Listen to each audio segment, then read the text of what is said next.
اعوذ باللہ من الشیطان الرجیم بسم اللہ الرحمن الرحیم۔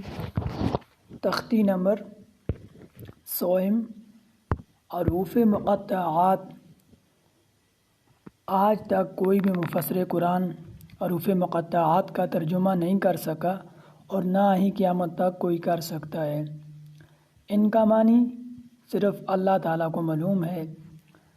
وَمَا يَعْلَمُ تَأْوِيلَهُ إِلَّا اللَّهُ، اس کا علم صرف اللہ تعالیٰ کی ذات کو معلوم ہے۔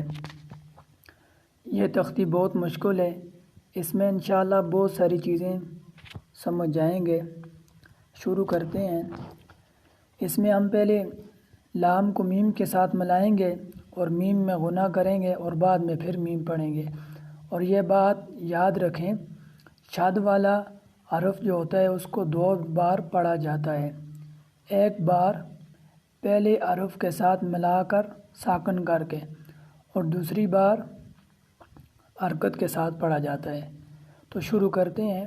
الف لام، یہاں آپ غنہ کریں گے، میم کو ملائیں گے لام کے ساتھ اور بعد میں دوبارہ دوسرا جو میم ہے پھر دوبارہ آپ پڑھیں گے۔ الف لام میم، اور اس کے اوپر جو ماد ہے اس کو ماد متصل کہتے ہیں۔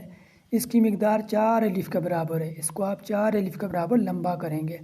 لام کے اوپر بھی ماد متصل ہے اور میم کے اوپر بھی۔ الف لام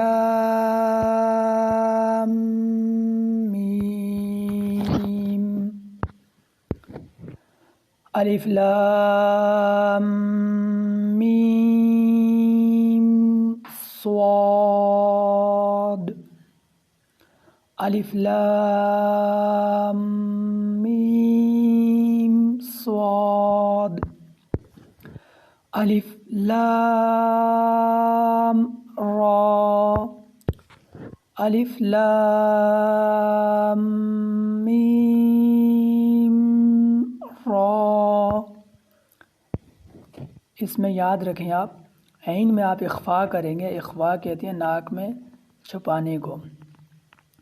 کاف ہا یا عین صاد، اگر آپ ایک سانس میں نہیں پڑھ سکتے تو اس کو آپ اس طرح بھی پڑھ سکتے ہیں۔ کاف ہا یا عین صاد طٰ، اس میں یاد رکھیں اکثر اوقات ہم اس طرح پڑھ لیتے ہیں طٰ سین میم، یہاں سین نہیں پڑھنا، سین کو ہم نے آخر میں نون کی آواز نہ آئے کیونکہ سین کو ہم میم کے ساتھ ملائیں گے۔ طٰ سین میم، طٰ سین میم۔ امید کرتا ہوں آپ کو سمجھ آ جائے گی۔ جو چیز نہ سمجھ آئے آپ کمنٹ میں پوچھ لیں۔ دعاؤں میں یاد رکھیے گا۔ جزاک اللہ۔